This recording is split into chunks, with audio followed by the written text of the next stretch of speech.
Katulad mo ba si John? Maganda ang career and family. Pero you're suffering deep inside. Kinakain ba ang pagkatao mo ng galit dahil sa naipon na negative emotions from all your past experiences? Bullshit! I resign! Sinungaling naman pala yung lodge mo eh.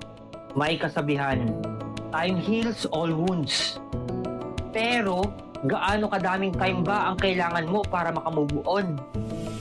At paano kung wala ng time?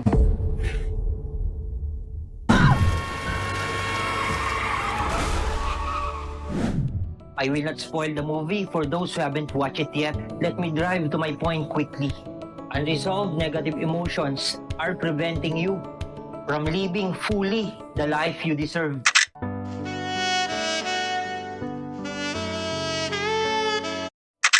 Mas magaan ang buhay mo and you can achieve your goals faster kung ma-unload mo yung negative emotions and limiting beliefs. Ang kamay mong nadudumihan because of your daily activities, pwede mong hugasan. Your heart and mind has accumulated a lot of negative emotions from all your past experiences.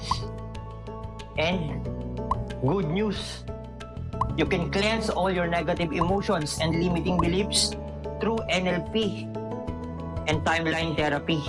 Ako mismo, before I became a coach, I am a coachee. I am able to break through in my life when I'm able to break free from all of this.